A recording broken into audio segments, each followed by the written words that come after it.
Can the pause for diplomacy survive a war that moves faster than a human can think? Published earlier this month, the piece follows a wargame simulation where a 2026 standoff between the US and China spirals toward a nuclear exchange. It moves past sci-fi tropes of rogue robots to consider a more grounded anxiety that automated systems might compress the time available for diplomacy until there is no room left for restraint. The tension isn't just about technical glitches, but about whether human commanders can maintain their skepticism when a machine offers the seductive promise of certainty. Written by Joshua Keating in Vox, narrated for Arva. The Americans were closing in. The situation was getting more dangerous by the minute, and President Xi Jinping was waiting for my recommendation: how AI could make wars go nuclear. We had a plan to prevent World War III. AI could break it. The standoff began in May when the U.S. announced a package of anti-aircraft and anti-ship missiles to Taiwan that would significantly upgrade the island's ability to repel a Chinese invasion. We ordered massive military exercises in the region as a show of force. The U.S. soon responded by sending the USS Abraham Lincoln to lead its own exercises with a joint contingent of Australian and Japanese forces. If we showed weakness, Taiwan might be lost to China forever. If we were too aggressive, it could lead to World War III. But with so many ships and aircraft menacing the region, all with unclear intentions, the situation was getting too complex for commanders to process, and the risk of a deadly miscalculation was rising. Already, there had been a tense near miss when a Chinese maritime militia fired on an American helicopter, thankfully without casualties. Key takeaways. Recent events in Ukraine and Iran show that the use of artificial intelligence on the battlefield has very quickly gone from a speculative scenario to a current reality. This has led to fears that AI could increase the risk of nuclear escalation, either by acting in a way that its designers don't intend, or simply moving too fast for human commanders to keep up. Ironically, it turns out that the best way to decrease the risks of how AI will perform in war may be to train humans in how to interact with it. Perhaps it was time to let the machines take over. The commander of the Chinese Naval Strike Force in the region requested permission to turn on our recently deployed AI hub, which could coordinate the defense systems of all ships in the region and was capable of differentiating between friend and foe, firing in response to threats, and finding the optimal course of action based on China's rules of engagement and available resources.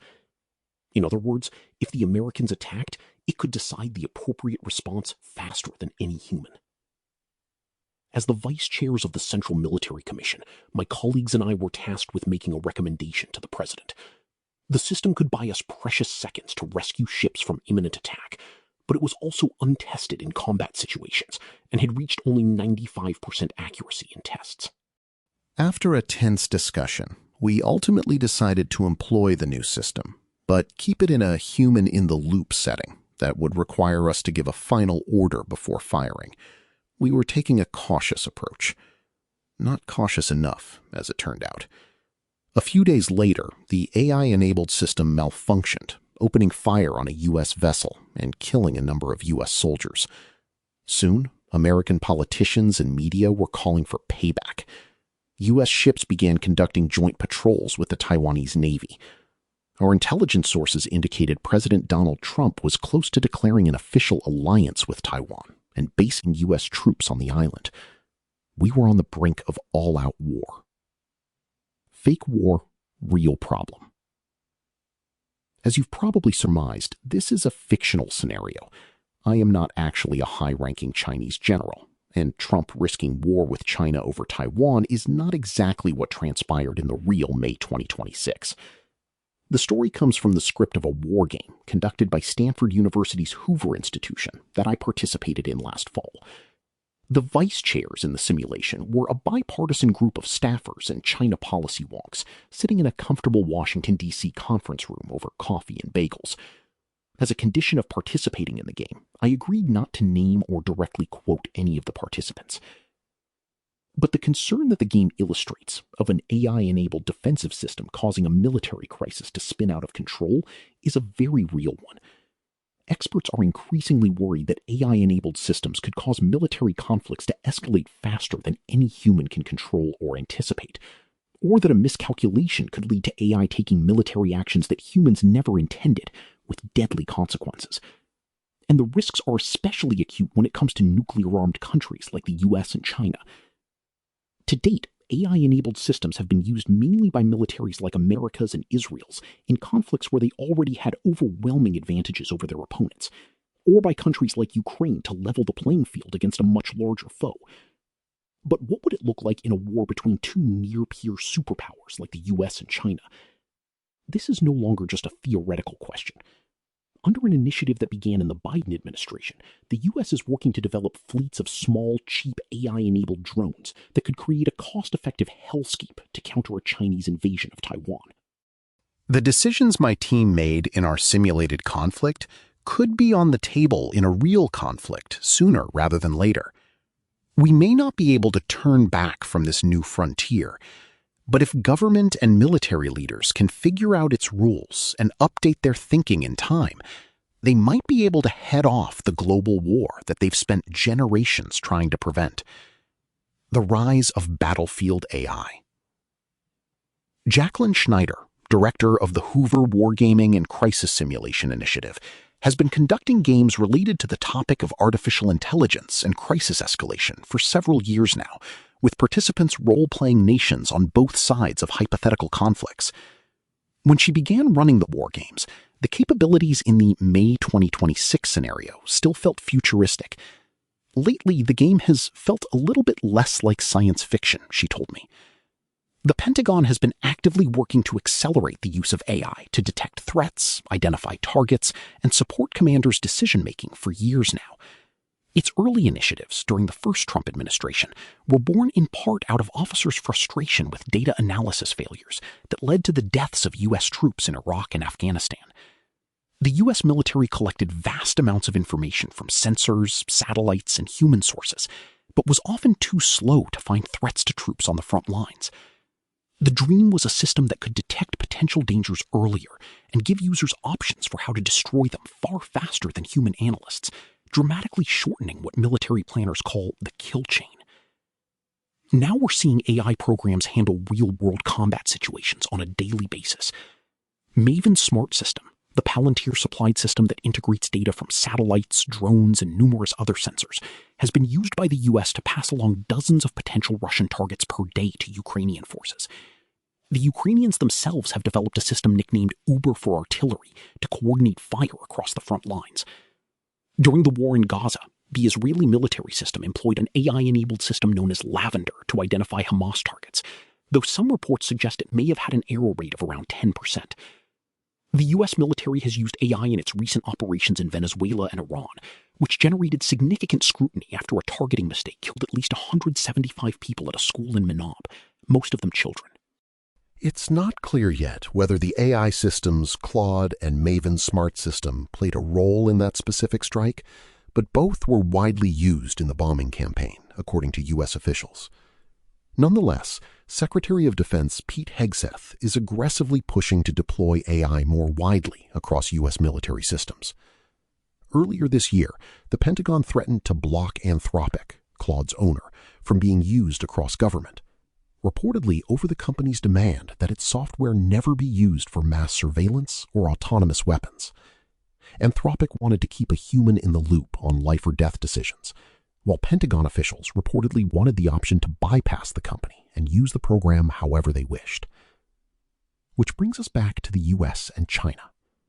While AI-enabled errors may have led to tragic civilian deaths in Gaza and Iran, those errors in a US-China conflict could have truly global consequences.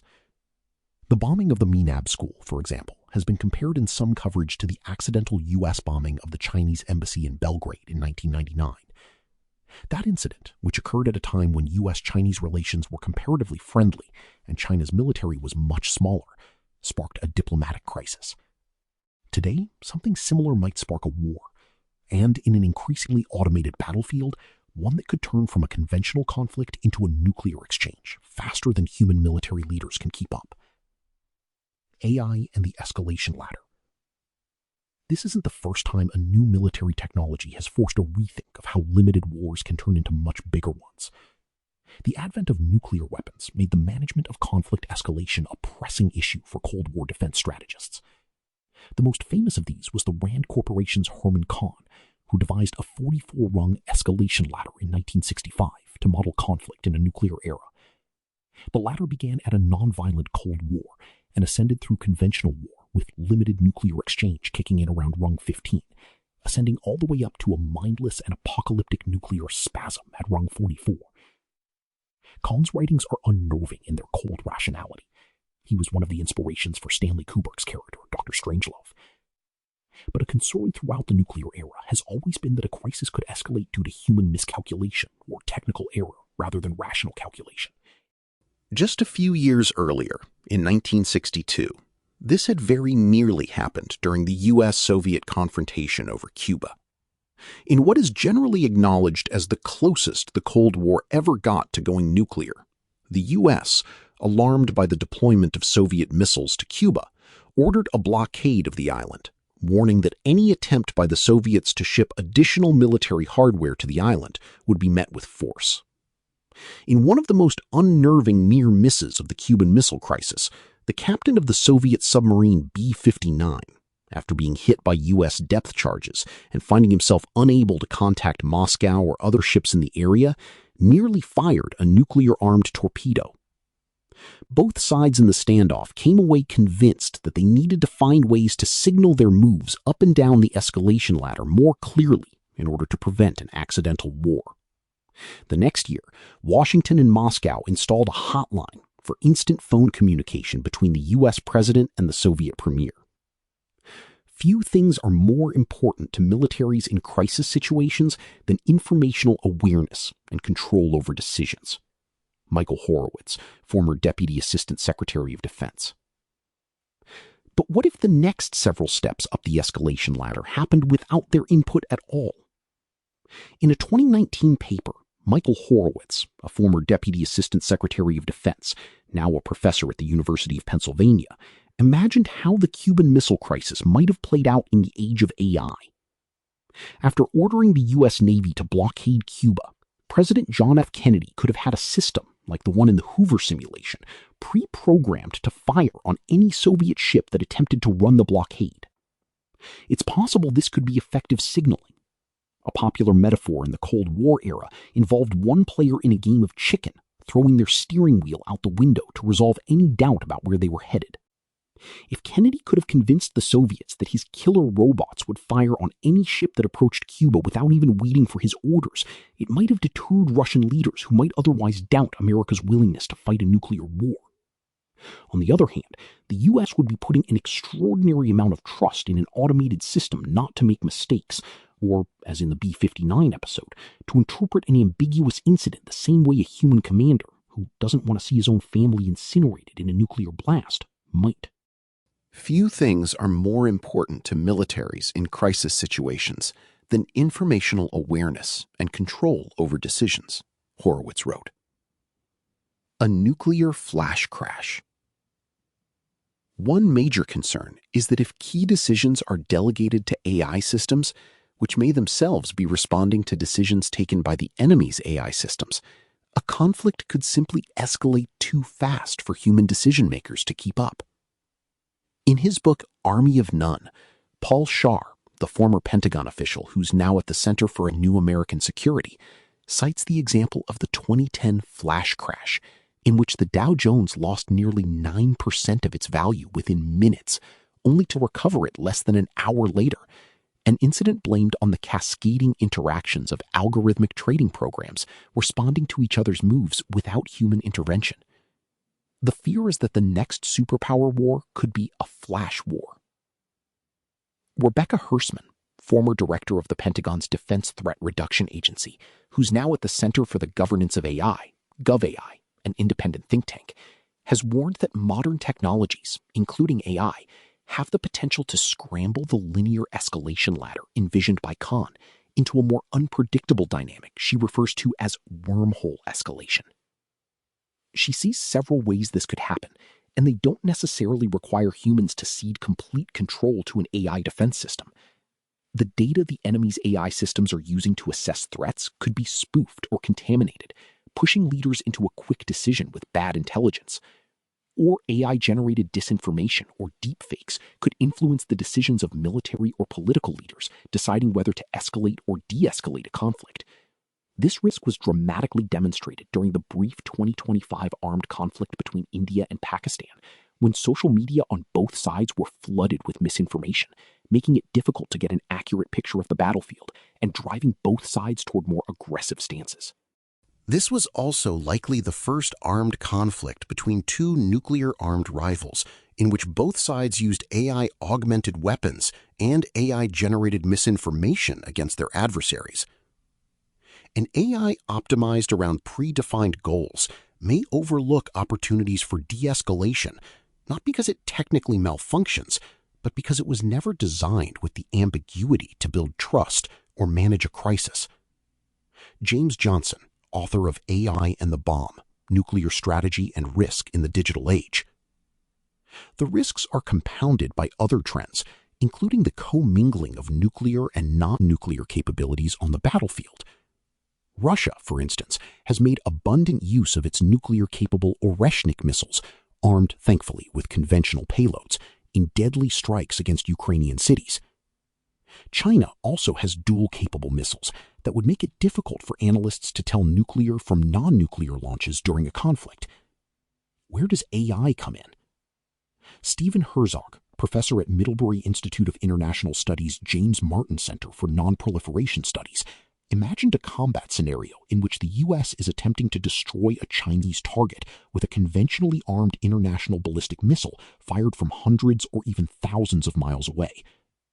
If the launch failed, an AI battle management system might decide that a submarine right off the Chinese coast should destroy the target instead. But this could cut the amount of time the Chinese had to decide whether they were under nuclear attack from minutes to seconds. That's incredibly effective operationally, but it is terrifying from an escalation perspective, because we've now lost time for interpretation, we've lost time for signaling, and we've lost time for potential restraint, Herzog said. Then there's the question of whether AI itself is inherently escalatory. Leaders decide to start and end conflicts by weighing the risks and benefits, but also by using human intuition to guess their counterparts' thinking, imagine their intentions and fears, and consider whether there's room for common ground. Two algorithms sizing each other up might approach these questions in a fundamentally different way. An AI optimized around predefined goals may overlook opportunities for de-escalation, not because it technically malfunctions, but because it was never designed with the ambiguity to build trust or manage a crisis, said James Johnson, a senior lecturer at the University of Aberdeen and author of the book AI and the Bomb, Nuclear Strategy and Risk in the Digital Age. A study from King's College London, published in February, found that in simulated wargames, chatbots, including ChatGPT, Claude, and Gemini, are extremely likely to use nuclear signaling and tactical nuclear weapons use, and tend to treat nuclear weapons as legitimate strategic options, not moral thresholds. Hoover Schneider has found similar results when she has popular chatbots play her wargames. However, other researchers have found that models can be properly prompted to provide less escalatory options. AI technology, unlike nuclear weapons, is also still in its relative infancy. While the Cold War powers could rely on mutually assured destruction, a credible fear that both sides would be annihilated in any nuclear conflict to discourage brinkmanship, some experts fear that a breakthrough in AI on one side could lead the other to conclude it had to act quickly or lose its ability to defend itself. One of the biggest effects of AI may be that if, say, the US is just so much better at integrating AI than China, that the US may rapidly win a conflict over Taiwan, that puts pressure on the Chinese to use nuclear weapons right away, said James Acton, co-director of the Nuclear Policy Program at the Carnegie Endowment for International Peace. Other tech innovations could also tilt decision-makers toward escalation. AI-enabled targeted and intelligence monitoring could make decapitation strikes, like the one that recently killed Iran's supreme leader Ayatollah Ali Khamenei, easier to carry out. Precisely the sort of scenario one could imagine prompting a leader like North Korea's Kim Jong-un or Russia's Vladimir Putin to consider reaching for the nuclear codes. The people problem. It's probably too late to put the military AI genie back in the bottle, given the arms race between countries to develop cutting-edge systems first. The best way to handle the risks going forward might be, ironically enough, to train the humans responsible for using these systems to be more skeptical about their value. As in nearly every domain, the people who fight wars for a living are clearly getting more comfortable with AI. The top U.S. general commanding U.S. forces in South Korea recently raised eyebrows after telling reporters he regularly consults ChatGPT to help with command decisions. Nonetheless, most humans are still very reluctant to give up full control to the machines when it comes to life and death decisions. In the US-China wargame I played, all of the groups chose to keep the AI system in human-in-the-loop mode, despite the assurances we were given about the system's reliability. And that decision held no matter how dangerously the crisis escalated. At a minimum, meaningful human control means that when I delegate an authority to a system, it will not exceed the authority that it has been given, said Hersman of GovAI. Many experts are less worried about AI escalating conflicts on its own, though, than they are with AI making humans more likely to escalate conflicts.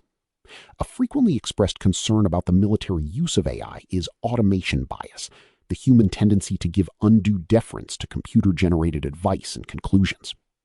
What seems to be most dangerous with AI is not necessarily uncertainty, but instead perhaps overconfidence and misplaced certainty, and AI can really provide that, said Schneider, the Stanford researcher who conducted the wargame. The tools themselves are built to engender confidence. Schneider noted that Anthropic's Claude, the system the Pentagon is hoping to remove with its systems, is the one that's more likely to tell you where uncertainty lies, as opposed to other models, which might take a more kind of strictly rational LeMay kind of approach, a reference to the notoriously hawkish Cold War Air Force commander Curtis LeMay, who once summed up warfare as, when you've killed enough people, they stop fighting. It's possible this bias towards AI-prompted escalation can be addressed with the right training. A recent study by Horowitz, the former Pentagon official and UPenn professor, found encouragingly that West Point cadets exhibit automation bias at less than half the rate of civilians. The results suggest we're not condemned to a future of accidents due to overconfidence, Horowitz said, as officers learn to take their suggestions with a grain of salt. Horowitz believes that the design of AI interfaces, which present users not only with information, but with the sources of that information, will go a long way toward determining what impact AI has on the battlefield. Though he's relatively confident in how those systems are designed in the US, he notes, "I don't know what China's equivalent of Maven's smart system looks like." Ultimately, AI may do less to change the way people fight wars than to amplify it. While much of the coverage of the strike on the MENAP school and Israel's use of lavender focused on the role of AI, ultimately it was most likely outdated targeting data in the first case and extremely permissive rules of engagement in the second that led to civilian casualties. Hegseth's push for expanded AI use comes as he also looks to loosen the rules of engagement and reduce the role of lawyers in military oversight, which have raised concerns that the U.S. is becoming more tolerant of collateral damage and less willing to hold people accountable for potential war crimes. If you've programmed your AI well, trained it well, and ensured that only high-quality data goes into it, I could well believe that the results will be better than just the use of humans, said Carnegie's Acton. Now, do I trust the current US or Israeli governments to use it responsibly? Probably not, is the answer. If the US finds itself in a major international conflict in the coming years, there may be a temptation to blame AI for speeding up the battlefield or engendering overconfidence in commanders. But ultimately, it will be humans who choose to put themselves in that situation. This story was produced in partnership with Outrider Foundation and journalism funding partners.